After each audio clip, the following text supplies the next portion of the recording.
로마서 12장 5절. 우리가 지금 3주째 똑같은 말씀을 보면서 같은 주제로 이렇게 살펴보려고 하는 겁니다. 자, 12장 5절 같이 한 목소리로 읽겠습니다. 그와 같이 우리도 여럿이지만 그리스도 안에서 한 몸이요 각 사람이 서로에게 지체이기 때문이라. 아멘. 자, 오늘도 서로라는 제목으로 세 번째 여러분에게 말씀을 드리겠습니다. 교회가 하나의 몸이라고 하면 그 교회 안에 있는 성도들은 뭐죠? 네, 지체들이죠. 몸이 여러 지체로 인해서 이렇게 구성이 돼 있고 또 지체들이 상호 아주 그 자유롭게 이렇게 협력하면서 몸이 움직이는 것처럼 교회도 여러 지체들이 함께 모여서 교회가 이루어지고 또 그 지체들이 상호 협력하면서 이 교회가 이제 움직여 간다. 교회가 어떤 일을 한다. 이렇게 생각할 수가 있는 거죠. 자, 그런데 우리가 이 말씀을 통해서 생각해 보려고 하는 건 좋은 교회가 어떤 교회냐라고 하는 건데, 여러분 저번에도 말씀을 드렸죠? 좋은 교회는 구원받은 사람들이 모인 교회입니다. 그냥 종교 생활하는 사람들이 모인 교회가 아니라 예수님의 피로 모든 죄들을 용서받고 하나님 앞에 떳떳이 설 수 있는 그런 사람들, 그리고 또 오늘 죽어도 하늘나라에 들어갈 수 있는 확신 있는 사람들. 그래서 내가 옛날에는 죄인이었지만 더는 죄인이 아니라 하나님의 아들이다, 이렇게 분명하게 고백하는 사람들이 그 모인 교회, 이 교회가 정말 그 건강한 교회고 주님이 세우려고 했던 그 교회라고 하는 거죠. 이 교회가 좋은 모습을 드러내려면 전도하는데 열심히 해야죠. 우리들만 구원받고 끝나는 게 아니라 누군가도 구원받아서 하나님의 은혜를 찬양하고 함께 하늘나라에 갈 수 있다면 정말 복된 일이고, 여러분과 저를 통해서 구원받은 사람을 하늘나라에서 만난다는 건 즐거운 일 아니겠습니까? 하나님이 그걸 기뻐하실 거고요. 또 선교하고요. 모여서 같이 경배하고요. 하나님 말씀으로 양육받고요. 또 교회에서 우리가 할 수 있는 게 뭡니까? 교제하잖아요. 서로 간에 잘 지내는 교회, 이런 교회가 좋은 교회다, 그렇게 저번에 말씀을 드렸어요. 그럼 여러분 어떻게 지내는 것이 잘 지내는 걸까요? 제가 첫 번째 시간에 한 2주 전에 여러분에게 말씀을 드렸는데, 서로 같은 마음을 가지라, 서로 사랑하라, 서로 고소하지 말라, 서로 참아주라, 서로 용서하라, 그렇게 말씀드렸어요. 그리고 지난주에도 또 말씀을 드렸죠. 그래서 지난주에는 서로 위로하라, 서로 세워줘라, 서로 살펴주라, 그리고 서로 권면하라, 서로 가르치고 훈계하라, 서로 짐들을 지라, 이렇게 말씀을 드렸어요. 기억이 다 안 나시잖아요. 그래서 제가 다 한 번 더 이렇게 말씀을 드리는 거예요. 그리고 오늘도 그렇고 제가 지난주에 드렸던 설교나 그 전주에 드렸던 설교를 여러분이 다 기억할 수는 없어요. 근데 요점은 그거예요. 여러분이 성경을 읽어가면서 서로라는 말이 나오잖아요. 특히 신약 성경, 교회에게 주는 편지들에서 서로라는 말이 나올 때, 구원받은 사람은 절대 혼자서 신앙생활 하는 거 아니구나, 이거 알아야 돼요. 내가 구원받았다고 하고서 교회는 안 나가고 나 혼자 뭐 집에서 유튜브 채널 이렇게 선택해가면서 설교만 듣고 내가 그리스도인이다, 이런 식의 삶은 아니라는 거죠. 자, 그렇게 하면 어떻게 서로 어떻게 하라고 주어진 말씀들을 실행해 볼 수가 있겠어요? 그러면 어떻게 서로 이런 건 하지 말라, 이런 것들을 어떻게 우리가 실행해 볼 수 있겠냐는 거죠. 정말 이게 서로 이렇게 주신 말씀들, 제가 지난주에도 한 6가지 뭐 이렇게 말씀드렸고, 그 전주에도 한 5가지 정도 이렇게 말씀드렸는데, 이런 11가지나 되는 것들을 우리가 실제로 우리 삶에서 적용하려면 혼자서 집에서 나 예수님 믿고 나는 교회 같은 데는 가기 싫어. 왜? 상처를 이만저만 받아야지. 그 말과 그 태도와 그 활동들, 이런 걸로 내가 상처를 받아서 나는 교회 생활 안 하고 그냥 나 혼자 예수님 믿다 하늘나라 가고 싶어. 이거 올바른 태도입니까? 절대로 아니라는 거죠. 그래서 여러분들이 성경을 읽어가면서 제가 오늘 드리는 말씀도 이런 걸 볼 때, 구원받았다고 해놓고 예수님은 좋은데 교회는 싫다, 이 태도는 아니라는 거죠. 예수님이 좋으면 교회도 사랑스러워야 돼요. 왜요? 바울이 사울이었을 때 교회 핍박했잖아요. 근데 예수님이 뭐라 그러죠? 나는 내가 핍박하는 예수라 그러잖아요. 아니, 핍박한 건 교회인데 예수님이 교회를 가리켜 나라고 하거든요. 교회가 예수님은 아닙니다. 그렇지만 예수님의 입장에서는 교회가 예수님처럼 매우 예수님에게는 소중한 존재라는 거죠. 마치 제가 제 아내가 저와 같이 저에게 소중한 존재인 것처럼 예수님에게는 교회가 그렇게 소중한 존재라는 거죠. 이렇게 교회가 소중한 걸 안다면 여러분들이 교회를 떠나서 나 혼자 예수 믿고 하늘나라 갈래. 이건 올바른 태도가 절대 아니라는 걸 이 말씀을 들어가면서 정리하시라는 거죠. 그리고 이왕 이렇게 서로 어떻게 살아가라고 권면하는 말씀이 있으니까 이런 식으로 하면 교회 생활을 좀 더 잘 할 수 있겠구나. 이런 것들을 여러분이 정리하시면서 하나님께 기도하면서 성령님의 도움을 의지하면서 들은 말씀들을 한 번씩 해보자는 거죠. 그럼 여러분 우리 교회가 더 좋은 교회 되지 않겠습니까? 저희가 18해 동안 이렇게 왔는데 여기서 끝나는 교회가 아니라 더 좋은 교회가 되어야겠습니다. 그렇다면 오늘 이 말씀 여러분들이 주의 깊게 들으셨으면 합니다. 자, 오늘은요. 지난주에 이어서 크게 두 가지로 말씀드리려고 하는데 첫째는 뭐냐면 서로 하지 말아야 될 것. 그 다음에 두 번째는 서로 해야 할 것. 이걸 계속 연장선상에서 여러분에게 말씀을 드리도록 하겠습니다. 그럼 첫 번째로 서로 하지 말아야 될 게 뭘까요? 고린도전서 몇 장 뒤로 넘어가 보세요. 4장에 고린도전서 4장. 오늘도 성경을 여러 번 이렇게 찾아서 볼 테니까 부지런히 같이 말씀을 찾아가면서 하나님 말씀을 확인하면서 우리가 하나님의 뜻이 뭔지를 이렇게 이해하는 시간이 되었으면 합니다. 4장 6절에 보세요. 같이 읽어보죠. 형제들아 내가 너희를 위하여 이 일들을 모형으로 나 자신과 아볼로에게 적용하였나니 이것은 너희가 사람들에 대하여 기록된 것 이상으로 생각하지 말 것을 우리 안에서 배워서 너희 중에 아무도 뭐라고 돼 있어요? 서로에 대해 우쭐대지 못하게 하려 함이라 그렇게 말하고 있어요. 여러분 우쭐대는 건 좋은 거 아니라는 거 다 아시죠? 그런데 사람을 우쭐대게 만드는 게 뭘까요? 지식이에요. 내가 더 안다는 거예요. 내가 더 깨달았다는 거예요. 그래서 여기 우리가 고린도전서 4장을 봤지만 몇 장 뒤에 8장 1절에 가면 지식은 우쭐대게 한다. 그렇죠? 그렇게 나오잖아요. 그리고 사랑은 세워주는 거잖아요. 그죠? 예, 우리가 그런 말씀을 8장 1절에서 발견하는 거죠. 그래서 여러분과 제가 남들이 알지 못하는 성경 지식을 알게 됐다고 해서 그거는 내가 그렇게 살라고 한 거지 우쭐대라고 그거 내게 준 거 아니라는 거죠. 여러분 죄사함 받았으면 죄사함의 복음이 나에겐 정말 귀한 거죠. 그런 지식을 얻었으면 그 지식 없는 사람을 내가 이것도 깨닫지 못하고 교회 생활한다고 그래. 참나. 이거 맞아요? 그렇게 우쭐대면 안 된다는 거죠. 나도 처음부터 알았습니까? 처음부터 몰랐던 거죠? 그런데 누군가 나에게 알려줬고 내가 깨닫는 과정 속에 성령님이 일하셔서 깨닫게 된 거 아닙니까? 근데 나는 알았고 저 사람은 모른다고 해서 비웃는 투로 그딴 식으로 교회 생활한다고 비아냥거리는 투로 여러분 이거 옳지 않다는 거죠. 내가 알고 모르는 사람이 있다면 어떻게 돼요? 위하여 더 기도하고 기회를 허락하신다면 하나님 앞에서 우리가 가르쳐주는 게 필요한 거 아닙니까? 그래야 되는 거예요. 또 여러분 돈도 우쭐대게 만들죠. 그래서 바울이 디모데에게 편지를 쓰면서 디모데가 목사 아닙니까? 에베소 교회에서 목회를 하는데 부자들에게 이제 그들이 돈 때문에 마음을 높이지 말도록 가르치라고 그렇게 권했어요. 그게 돈이 좀 있으면 마음이 높아지는 거예요. 여러분 교회 안에서도 내가 밖에서 돈 많다고 교회 안에서 우쭐댈 수 있습니까? 그거 주님이 원하시는 거 아니죠. 하나님이 여러분의 돈을 부러워하실까요? 절대 그렇지 않습니다. 그 돈 누가 주신 거예요? 하나님께서 여러분에게 청지기로서 맡긴 거죠. 그러니까 이 돈 좀 있다고 우쭐대는 것도 아니고요. 사람들과의 관계도 우쭐댑니다. 내가 저 사람과 안다. 나 그 목사님하고 친해. 나 목사님하고 더 가까워. 여러분 이런 거 우쭐댈 거 아니라는 거죠. 자, 여기 고린도전서 4장에 보면은요. 그런 말이 있어요. 고린도전서 4장에 너희가 사람들에 대하여 기록된 것 이상으로 생각하지 말 것을 우리 안에서 배워서 6절에 그렇게 써 있죠? 왜 이 말을 했을까요? 고린도 교회 사람들은요. 나는 바울하고 가까워. 나는 게바하고 가까워. 나는 아볼로하고 가까워. 이렇게 하면서 그 사람들과의 그 관계로 자기 자신들을 이렇게 높이려고 하는 마음이 있었던 거예요. 그러니까 사람들을 여기 기록된 것 이상으로 더 생각하지 말라고 하면서 그런 걸로 우리가 우쭐댈 게 아니라는 걸 얘기하고 있다는 거죠.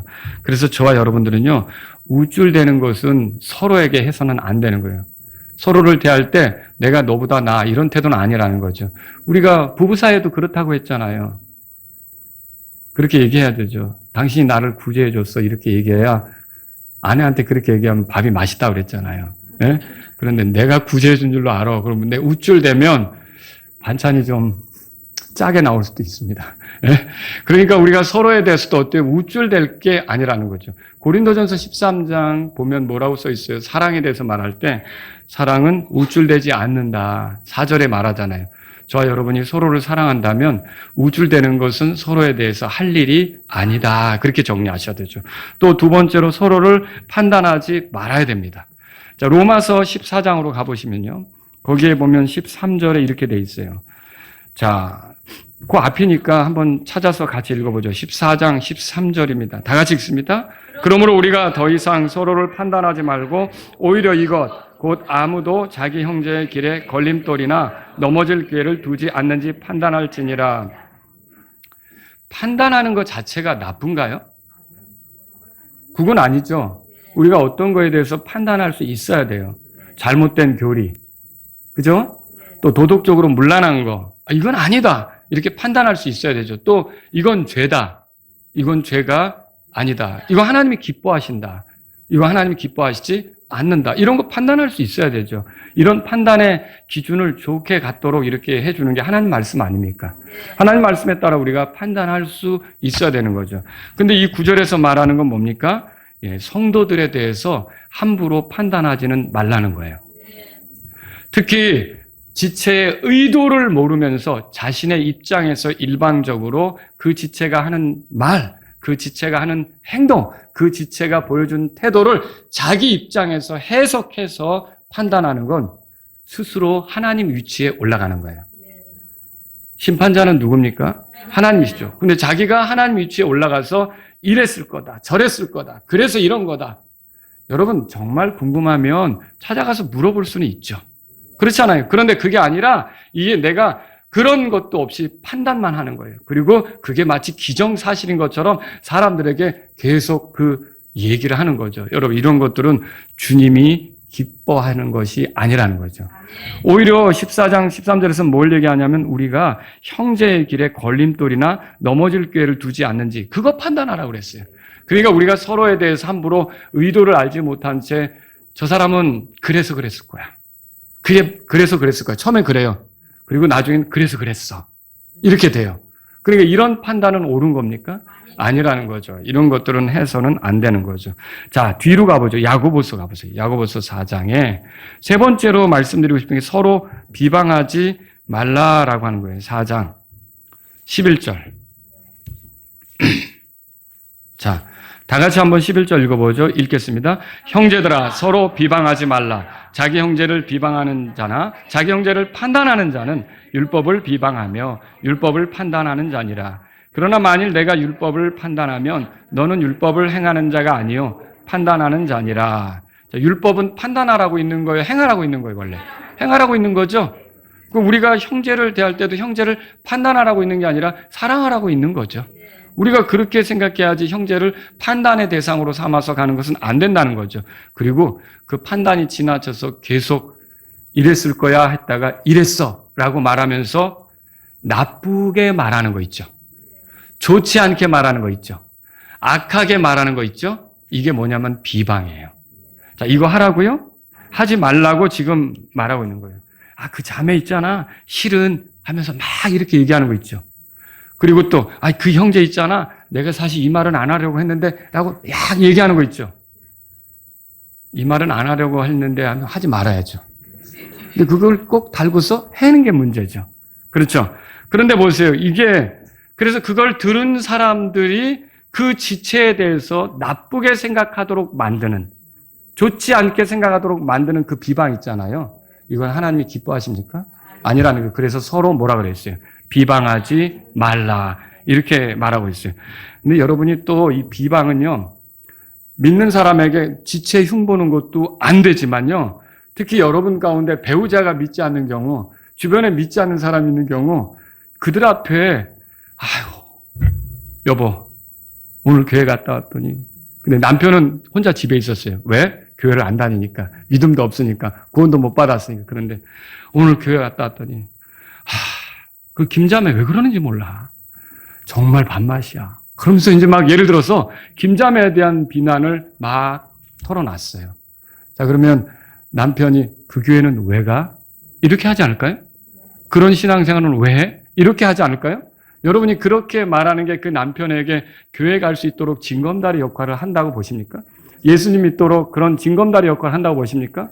그 믿는 사람들 앞에서도 우리가 비방하지 말아야 되지만 믿는 지체들 앞에서도 믿지 않는 사람들 앞에서도 교회의 지체들에 대한 비방은 함부로 해서는 안 되는 거죠. 왜 그래요? 우리가 서로 세상 법정에 고소하면 안 된다는 말이 있었잖아요. 이미 그거 우리가 살펴봤죠. 그러니까 이 비방은 하나님께서 기뻐하는 것이 아니다. 여러분이 부족한 게 드러났으면 어떻게 될까요? 그거 누구에게 말해야 될까요? 그 지체에 대해서, 그 지체에 대한 그 잘못을 다른 지체에게 말할 게 아니라 하나님께, 하나님 이게 좀 부족해 보이는데 도와달라고. 이분이 이것을 털어버리게 해달라고. 이분이 여기서 돌아서게 해달라고. 누구에게 기도해야 돼요? 하나님께 말해야죠. 하나님께 기도하고. 자, 네 번째로요. 서로 불평하지 말라 그랬어요. 야고보서 5장 가보세요. 5장 9절. 다 같이 읽습니다. 서로 불평하지 말라 형제들아. 그리하여야 너희가 정죄를 받지 아니하리라. 보라 심판자께서 문 앞에 서 계시니라. 자, 여기 불평은 일반적으로 원망하다, 불평하다 그 단어가 아니고 이거는 이제 영어 단어가 구약 성경에 2번 나오고 신약에서는 여기 한 번만 나와요. 근데 이제 이 단어가 의미가 뭐냐면 타인이 그 즐거운 거나 타인이 뭐 이점이 있잖아요. 그게 못마땅해서 거기에 대해서 불만을 품는 거예요. 그러니까 자신이 원하는 소유물이나 자신이 바라던 행복이 자기에게는 아직 없고 저 사람에게 있을 때 그것 때문에 막 이렇게 화를 내면서 이렇게 못마땅하게 털어놓는 거 있죠. 그러니까 근본적으로 이게 질투에서 나오는 거죠. 근데 정당한 질투가 아니라 자기 욕심에서, 시기심에서 나오는 질투. 이거를 막 말로 표현하는 거죠. 그게 불평이에요, 여기. 뭐는 어떻고, 뭐는 이렇고, 저렇고 하면서 그 사람이 잘하고 있는데 그게 쉽게 말하면 안 입고 와 보이는 거예요. 그게 못마땅해 보이는 거예요. 그래서 거기다가 막 이렇게 말을 하는 거죠. 이거를 하나님은 기뻐하신다고요? 절대로 아니라는 거죠. 그 사람이 그거 누리게 하는 거, 그 위치에 있게 한 거, 그런 활동하게 한 거, 누가 그거 허락하셨을까요? 하나님께서 은혜 베푸시면 그런 거 하는 거 아닙니까? 예, 그래서 우리가 누가 이렇게 하나님의 은혜를 입고 이런 위치에 있고 이런 거 하고 이렇게 하고 다닐 때 여러분의 눈에 안 입고 와서 막 못된 말을 하고 이게 불평이에요. 이거 하라고요? 아니에요. 서로 불평하지 말라. 성경에 그렇게 말하고 있다는 거죠. 또 여러분 골로새서로 가보세요. 중간쯤에 그 신약성경 중간쯤에 골로새서로 가보세요. 이렇게 서로에 대해서 어떻게 하라는 말이 굉장히 많이 있다는 걸 성경에서 확인하라는 거죠. 골로새서 3장 찾으셨으면 그 9절 보세요. 9절. 자, 다 같이 읽겠습니다. 서로 거짓말하지 말라. 너희는 옛사람을 그의 행위와 함께 벗어버리고. 이 거짓말하지 말라 그랬어요. 그러니까 서로에게 거짓말하는 건 하나님이 기뻐하시지 않습니다. 근데 이제 이거는 근데 여러분이 오해는 하시면 안 됩니다. 표현은 거짓말이라고 할 수는 없어요. 이게 이제 과장법이나 직유법, 우리가 이제 국어 시간에도 배우잖아요. 그런 식의 표현이 있을 수 있다는 거죠. 자, 오늘 내가 내 아내랑 잘 지내고 싶어서, 오늘 꾸미고 나가는데 왕비 같으셔. 이렇게 하면은, 에이, 거짓말하고 있네. 이렇게 맞받아치면 이게 대화가 되겠습니까? 그게 뭐예요? 더 이렇게 돋보인다, 뭐 이렇게 예뻐 보인다, 이런 거 아닙니까? 이런 거는 우리가, 그렇구나라고 이렇게 서로 표현이라고 생각할 수 있어요. 근데 제가 지금 말씀드리는 거짓말은 표현이 아니라 이게 속일 의도, 악한 의도를 가지고 이렇게 이제 부도덕한 의도를 가지고 정직하지 않게 하는 말을 거짓말이다 그렇게 말할 수 있는 거죠. 이거 이제 성경에 보면 아나니아라고 아시죠? 삽비라 부부. 이들이 성령님을 속이고 하나님께 바치는 거에 있어서 일부는 떼놓고서 다 바친 것처럼 행세를 했잖아요. 이게 그 교회를 속인 거예요. 그리고 물론 성령님도 속였고 하나님도 속였지만 교회를 속인 거죠. 지체들을 속인 거죠. 지체들은 모르니까 어때요? 와, 바나바가 그렇게 했던 것처럼 이 사람들도 좋게 생각을 했겠죠. 그래서 영광은 취하고 욕심대로 자기들 것은 일부 가지고 있고, 이거는요 하나님이 기뻐하시지 않는 거라는 거죠. 이런 거짓말이 있어서는 안 되죠. 에베소 4장 25절에 들어보세요. 그런즉 거짓말을 내어버리고 자기 이웃과 함께 각 사람이 진리를 말하라. 이는 우리가 서로 지체이기 때문이라. 우리가 서로 지체라면 거짓말을 버려야 된다, 이렇게 말하고 있죠. 자, 이제 앞으로 가보죠. 갈라디아서 5장. 여러 가지가 있죠. 자, 갈라디아서 5장 6번째로요 26절을 한번 보겠습니다. 다 같이 읽습니다. 26절. 우리가 헛된 영광을 구하여 서로 노엽게 하거나 서로 시기하지 말자 그랬어요. 자, 여기는 두 가지가 나오죠. 서로 노엽게 하지 말자. 또 하나는요, 서로 시기하지 말자, 그렇게 나와요. 자, 노엽게 한다는 건 뭐예요? 이게 노엽게 한다는 말은 도발하는 거예요. 자극하는 거예요. 화가 나도록 긁는 거예요. 그러니까 뭐 말하는데 말꼬리를 붙잡고 늘어지면서 트집을 잡는다든지, 우리가 이제 시장말로 깐족거린다고 한다든지, 이렇게 하면서 계속 나 맘 상하도록 이렇게 하는 거 있죠. 그 지체들 간에 그렇게 하면 돼요, 안 돼요? 안 된다는 걸 지금 하나님 말씀이 말하고 있는 거죠. 자, 시기는 내게 없는 것을 누가 가졌을 때 그것이 못마땅해서 내가 그것에 대해서 이렇게 막 안 좋은 마음을 품는 거죠. 태도도 그렇게 갖는 거. 이게 시기예요. 제가 8월 25일, 올해 8월 25일에 요 구절로 설교한 게 있어요. 시기에 대해서. 왜 시기하지 말라고 하는지 여러분이 알고자 한다면 그 설교를 다시 한번 들어보도록 권해드립니다. 여러분, 대개의 집안이 문제가 되는 거, 큰 죄들이 일어나는 거 보면 시기심에서 일어나는 거예요. 그러니까 교회에도 이게 교회가 금이 가고 성도들이 나눠지고 이렇게 하는 거 보면요, 시기심에서 일어나는 거예요. 이게 시기는 굉장히 무서운 거죠. 그래서 그리스도인이 시기로 서로를 대하는 일은 없어야 되는 거죠. 여러분, 우리가 내가 저 사람보다 못한 것 같아도, 내게 주어진 게 부족한 것 같아도, 여러분과 제가 구원받은 게 분명하다면 하나님 사랑을 입은 존재들이에요. 가장 큰 선물을 받았어요, 이미. 뭐가 가장 큰 선물입니까? 예수님이시죠? 예수님을 통해 우리가 구원받은 게 가장 큰 선물이에요. 그러면 이미 그런 걸 받았고, 여러분이 이 땅이 전부가 아니라 하늘에 집이 있습니까? 내 집이 좀 작아도 하늘에 내 맨션이 있다고 알아야죠. 그죠? 그럼 내가 정말 그걸로 내가 부러워하거나 시기할 필요가 없는 거예요. 그리고 내가 저 사람은 저렇게 건강한데 나는 왜 이렇게 아프지? 언제까지나 아플까요? 우리가 부활의 몸을 입으면 계속 아파요? 우리가 계속 병원 신세 집니까? 아니죠. 이렇게 주님이 우리를 향한 계획, 우리를 향해 이루실 일들을 생각한다면 저와 여러분들은 전혀 위축될 필요 없고, 다른 이들에 대해서 시기할 필요 없고, 부러워할 필요 없고, 배아파할 필요 없어요. 오히려 주님을 찬양하십시오. 주님께 감사하십시오. 이런 삶이 우리의 삶이어야 된다는 거죠. 갈라디아서 5장 찾으셨으니까 그 위에 15절 보세요. 또 이렇게 말하고 있어요. 다 같이 읽습니다. 만일 너희가 서로 물고 삼킨다면 서로가 서로에게 소멸되지 않도록 조심하라. 자, 7번째로 서로 물고 삼키지 말라고 돼 있어요. 물고 삼킨다는 말은 무슨 뜻이냐면요, 이게 물고 다닌다, 그 얘기가 아니라, 이거는요, 논쟁을 하는 걸 얘기하는 거예요. 말싸움을 하는 거예요. 이겨보려고 하는 거예요. 그래서 어떻게든지 이 말로 눌러서 말로 이렇게 이겨보려고 하는 거 있잖아요.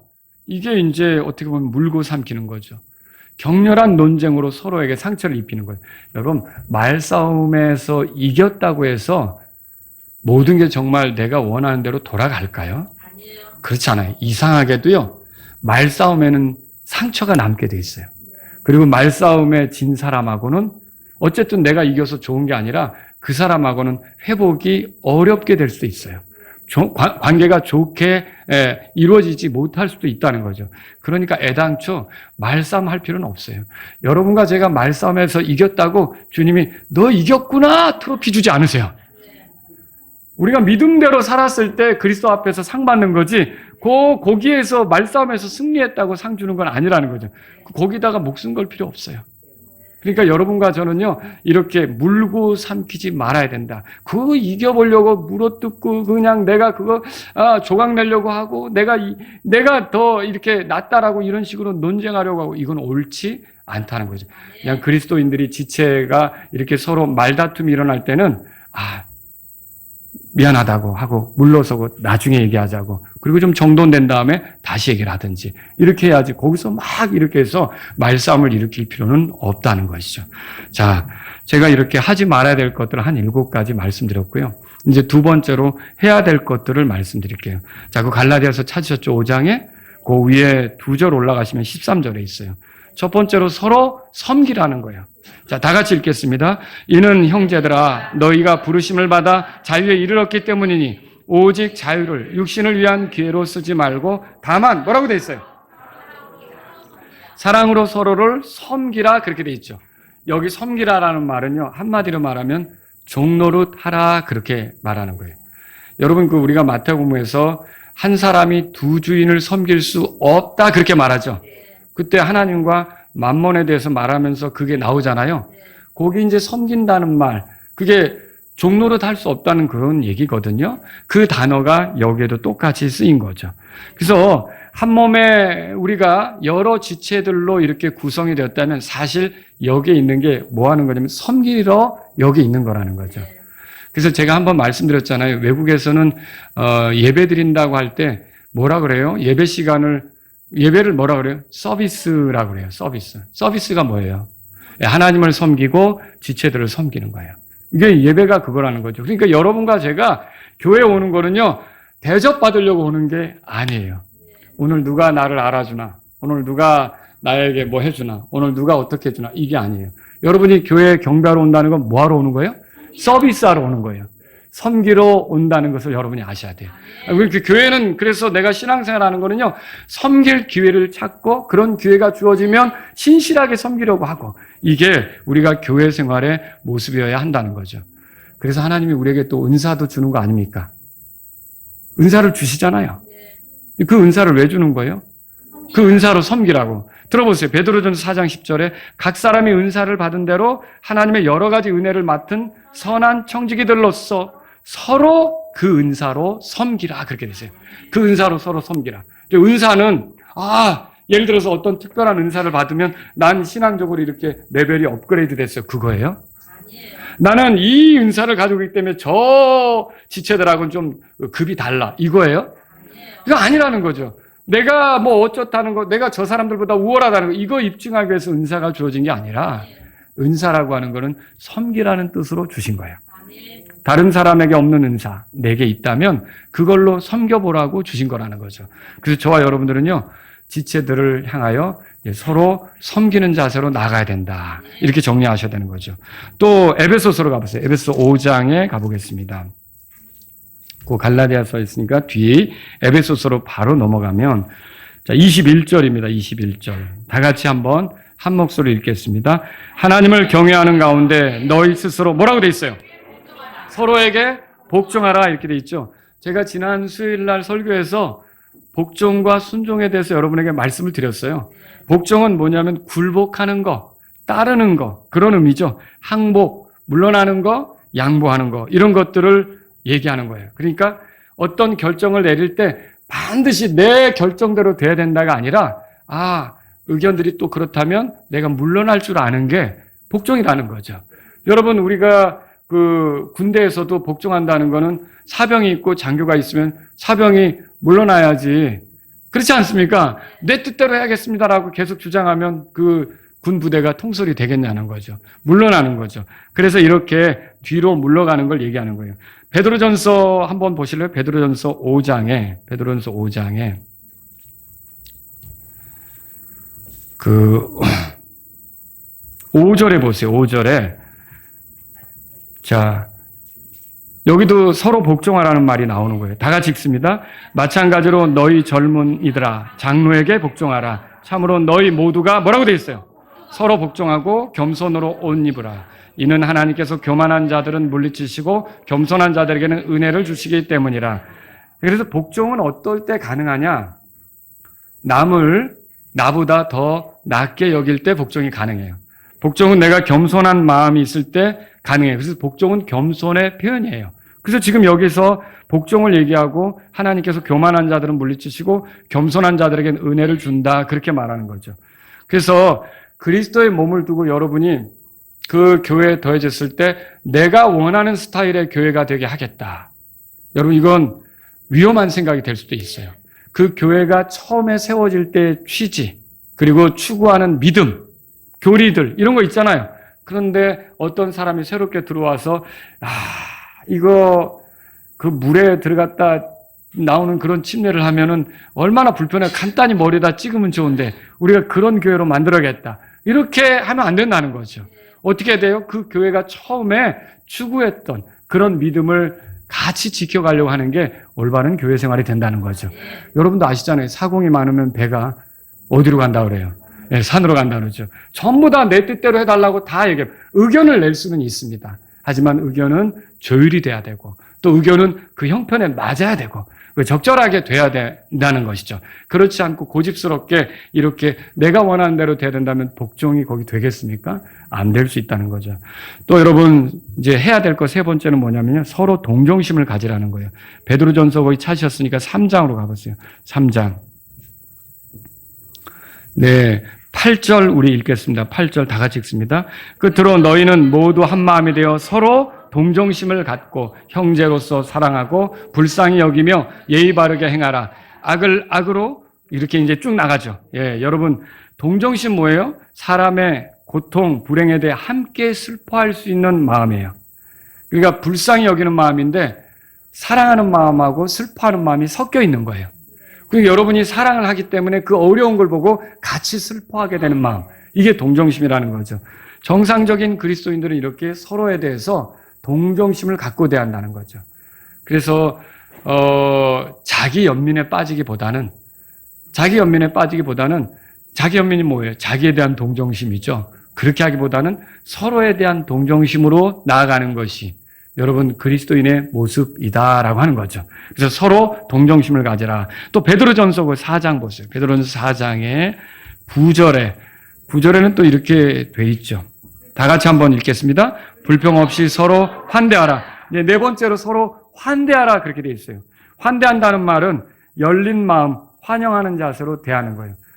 이제 제가 미국에 이렇게 여러 교회들을 다니며 여행할 때 저희들을 묵게 한 그런 가정들이 있어요. 혹은 밥 한 끼라도 먹으라고 이렇게 이제 같이 어떤 레스토랑에 데려가서 저희들에게 이렇게 같이 식사를 대접한 가정들이 있어요. 그러면 이제 그 지역을 떠날 때는 저희가 카드를 쓰거든요. 그런데 그때 꼭 얘기하는 게 감사합니다. 당신의 환대에 감사합니다. 이렇게 이제 한단 말이죠. 그 카드를 써서 이렇게 그분들에게 전달해주고 이렇게 온다는 거죠. 환대는 이렇게 서로 받아주는 거예요. 이제 열린 마음으로 환영하는 자세로 대하는 거죠. 근데 여러분 적대감, 적의, 반감 이런 거 가지고서 우리가 환대할 수 있습니까? 여러분 교회 안에서 지체들에게 이렇게 이거 있죠. 적대감, 적의에 찬 마음으로 대하는 건 하나님이 절대 기뻐하시지 않습니다. 이거는 주님께서 원하는 게 아니에요. 자, 로마서 오늘 본문으로 가볼까요? 로마서 12장. 자, 12장. 13절에 보세요. 13절. 그 밑에 다 같이 읽겠습니다. 성도들의 필요에 따라 나누어 주면 뭐라고 돼 있어요? 예, 환대하기를 힘쓰라 그렇게 말하고 있어요. 그래서 제가 이거 얼마 전 수요일에 여러분에게 또 이 본문으로 말씀도 전했고요. 자, 5번째입니다. 5번째 로마서 그 12장 10절 보세요. 다 같이 읽겠습니다. 형제의 사랑으로 서로 친절하게 애정을 가지고 존중하기를 서로 먼저 하며. 여기 두 가지예요. 첫째는 뭐예요? 서로 친절하라. 두 번째는 뭐예요? 서로 먼저 존중하라. 이 두 가지를 성경에서 말하고 있다는 거죠. 친절하게라는 영어 단어는 kindly 이렇게 되죠. 근데 이게 어디서 왔느냐? 이걸 추적해 보면요. 킨이라고 하는, 친족이라고 하는 단어에서 온 거예요. 여러분이 바쁘게 생활하다가도 친족 중에 결혼식이 있다. 장례식이 있다. 그러면 어떻게 합니까? 가서 들여다보죠. 관심을 갖고 보죠. 여러분, 그런 거라는 거예요. 그러니까 이게 친절하게라고 하는 건 내가 그 사람에게 관심을 갖고 들여다보고 그 사람을 챙기고 이렇게 하는 것을 우리가 친절하다 이렇게 말할 수 있는 거죠. 그래서 에베소 4장 32절에 이렇게 되어 있는데 들어보세요. 또 하나님께서 그리스도로 인하여 너희를 용서하신 것 같이 너희는 서로 용서하고 서로 친절히 대하며 서로 뭐라고요? 친절히 대하며 부드러운 마음을 품으라 이렇게 돼 있어요. 자, 근데 제가 말씀을 준비하면서 이 노아입스터 사전에서 이 친절하게 요 단어를 이렇게 이제 찾아보니까 여기에 뭐가 나오냐면 마일드라고 하는 단어가 나오더라고요. 여러분, 마일드 커피는 뭐예요? 어떤 커피예요? 마일드 커피는 이게 맛과 향이 부드럽고 강하지 않은 커피. 그걸 우리가 마일드 커피라고 그러잖아요. 그 마일드의 의미가 이 친절이라는 단어 속에 들어있더라고요. 그러면 이건 뭘 얘기하는 거예요? 우리가 서로를 대할 때 어떻게 대하라는 거예요? 부드럽게, 온화하게 이렇게 대하는 것이 친절이다라고 하는 거죠. 목에다 힘주고 대하는 건 아니라는 거죠. 근데 이게 가까운 사람일수록 목에다 힘줄 확률이 또 많아져요. 이제 어떤 상황이 다급해지면 배우자나 또는 아이들이나 이렇게 나도 모르게 가까운 사람들에게 목에 힘이 들어가는 거죠. 그럼 지금 목에 힘이 들어가면 지금 마일드가 아닌 거예요. 그거는 여러분과 저는 항상 지체들에게 부드럽게 이렇게 다가가려고 해야 된다는 거죠. 그래서 고린도전서 13장 4절에 사랑은 친절하다 그렇게 말하고 있죠. 그죠?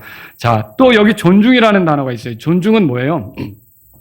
이 로마서 12장에 나온 존중이라는 단어는 그거예요. 어떤 값을 쳐주는 거예요. 그 값을 쳐주는 거죠. 그게 존중하는 거예요. 그러면 여러분 옆에 있는 지체의 값은 얼마일까요? 값을 쳐주셔야 되는데 얼마인 것 같아요? 여러분, 이 지체가 하나님의 자녀가 되도록 하기 위해서 값이 지불됐죠. 어떤 값이 지불됐어요? 예수님이 값이 지불됐죠. 예수님이 값이 없습니까? 굉장히 존귀한 분이죠. 대단한 분이죠. 그분보다 귀한 분은 없잖아요. 근데 이 엄청난 분이 희생이 되셔서 이분의 값으로 옆에 이 지체가 있는 거죠.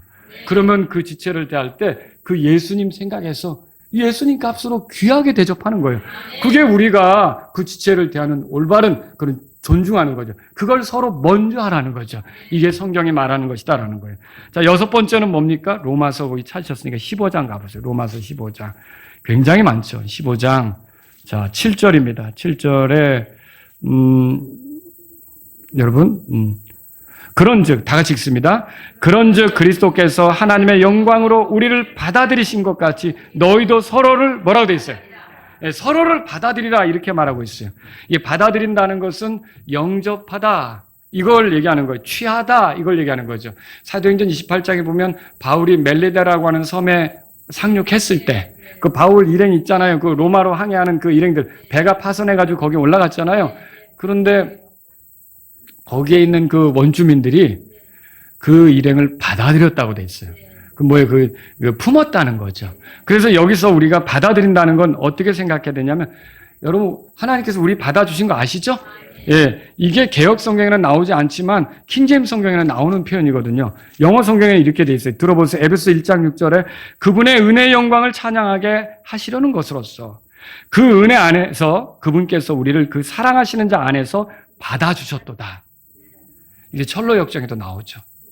하나님께서 이 예수님 안에서 우리를 받아주셨도다. 여러분, 하나님께서 우리를 받아주신 거예요. 그러니까 우리가 지금 기도할 수 있고 경배할 수 있고 천국을 소망하면서 갈 수 있고 이게 우리가 하나님의 자녀로 살 수 있는 거죠. 하나님이 더러운 죄인이라고 내치셨다면 우리가 어떻게 이런 영적인 복을 누릴 수가 있어요. 그렇죠? 근데 하나님이 우리를 받아주셨어요. 우리에게 자격이 있어서요? 우리에게 자격이 없죠? 근데 누구 공로로 이렇게 된 거예요? 예수님 공로로 이렇게 된 거죠. 예수님이 피 흘린 공로로 그 피 공로로만 우리가 하나님께 받아들여진 거죠. 이렇게 하나님께 받아들여진 것을 경험한 사람들은 서로 간에 어떻게 하라는 거예요? 서로 받아주라는 거죠. 서로 받아주라 이거죠. 자, 7번째요. 야고보서 우리 가면요. 5장 들어보세요. 제가 읽을게요. 제가 찾지는 마시고요. 너희 잘못들을 서로 고백하고 너희가 고침받도록 서로를 위해 기도하라. 의인의 효력 있고 뜨거운 기도는 많은 유익이 있느니라. 여기서 두 가지예요. 서로 잘못을 고백하라. 그리고 서로를 위해 기도하라. 그렇게 돼 있어요. 자, 우리가 온전하다면 이런 잘못을 고백하는 일이 있을까요? 없을까요? 없죠. 우리가 부활의 몸을 입었다면 잘못을 고백하는 일이 있을까요? 없을까요? 없죠. 왜요? 부활의 몸은 죄를 져요? 안 져요? 안 짓잖아요.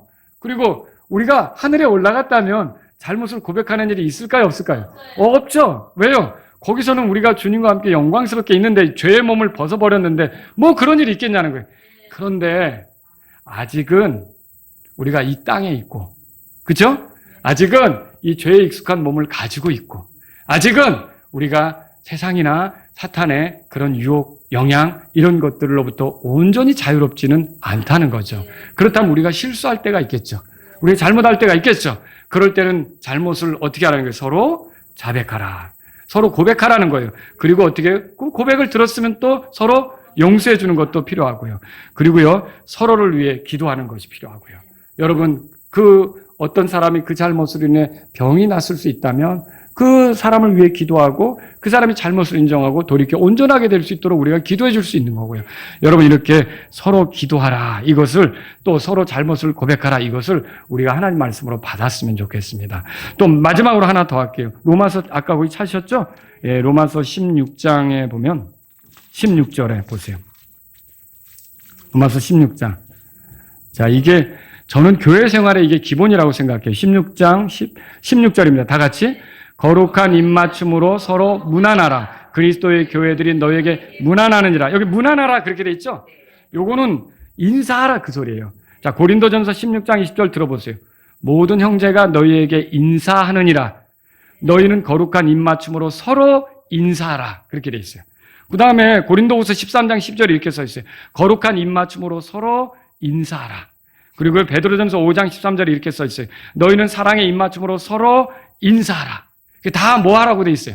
인사하라 이렇게 돼 있어요. 인사는 사람의 살아가는데 사람과의 관계에서 기본이죠. 그러니까 여러분이 예배당에 들어오는 순간부터 어떻게 해야 돼요? 이렇게 들어와야 돼요? 어떻게 들어와야 되죠? 최대한 밝은 표정을 지어보셔야죠. 한번 지금 연습하는 시간이에요. 최대한 밝은 표정을 지어보세요. 이가 좀 드러나게. 그렇게 밝은 표정으로 들어와서 어떻게 해야 되는 거예요? 지체들에게 안내하시는 분이 있으면 안내하시는 분이 오셨습니까? 라고 주보를 주겠지만 여러분도 아이고 수고하신다고 잘 지내셨냐고 주보 받으면서 인사하고 들어갈 수 있는 거죠. 여러분이 서로 인사를 하는 거예요. 자, 젊은이들은 연장자들에게 다가가서 인사하셔야 돼요. 우리 교회 젊은이들은 연장자들에게 가만히 있어서는 안 되는 거예요. 연장자들이 들어오면 가서 오셨냐고 인사하시고, 좀 요즘에 몸이 불편한 소식을 들었다면 어떻게 될까요? 안녕하세요 뿐만 아니라, 몸은 좀 어떠세요? 얼마 전에 우리가 같이 교회에서 기도했는데 좀 괜찮으셨어요? 이게 인사죠. 서로 인사를 하는 거예요. 또 여러분 연장자들을 또 어떻게 하셔야 됩니까? 인사할 때로 올 때까지 기다려야지. 오늘 안 오네? 이거예요? 아니죠. 우리는 누구든지 먼저 보면 또 인사하는 거죠. 아유, 잘 지냈어요. 우리 형제님, 자매님 잘 지냈어요. 이렇게 서로 인사해야 되는 거죠. 이게 우리가 서로 인사해야 되는 거예요. 교회 안에서 의도적으로 인사하지 않고 지나가는 거. 이거 하나님께서 절대 기뻐하시지 않습니다. 우리가 서로 인사하지 못했어도 이런 거 다른 거 하다가 지나쳤을 수도 있잖아요. 저도 그렇더라고요. 저도 저기서 어떻게 누구 이렇게 가는데 옆에 바로 지금 막 들어오신 분이 있는데 그걸 놓치고 왔는데 이분이 저를 목사님하고 붙잡았어요. 다행히. 그래서 안녕하세요. 제가 인사했거든요. 근데 만약에 그분이 왜 본 척만 척하고 지나가지? 라고 했으면 그분이 실족했을 거예요. 그런데 다행히 그분이 저를 구제해 준 거죠. 목사님 하고 예. 아이고 오셨어요. 하고 이제 제가 저쪽에서 지금 제가 만나야 될 사람이 있으니까 저리 걸어가는 거죠. 여러분 그래요. 인사 안 하면 우리가 속상해할 필요 없어요. 또 우리가 인사할 기회를 가지면 되는 거니까 서로 인사해야 되는 거죠. 우리 교회는 그건 안 해요. 근데 제가 아는 몇몇 교회들은요. 지난주에도 제가 한 목사님을 만났는데 그분 교회는 예배 시간 중간에 피아노 연주자가 막 하면 서로 돌아다니면서 인사한대요. 우리도 그거 할까요? 자연스러운 게 좋죠. 그죠? 자연스러운 게 좋죠. 그거 하는 교회들이 미국 독립주의교회들 그거 되게 많이 해요. 미국 교회들은 그거 상당히 많이 해요. 이제 광고하고 나면 자 인사 타임이에요. 인사 시간. 인사합니다 하면 막 돌아가면서 서로 여기저기 악수하고 하는데 우리가 그렇게는 안 해도 여러분이 예배 끝나면 어때요? 그냥 가는 것보다 서로 잘 지내셨냐고 인사도 하고 말씀도 나누고 이런 것들이 성경에 나오잖아요. 주일학교에서는 어떻게 가르쳐야 될까요? 우리 어린이들도 인사하는 법을 가르쳐줘야 돼요.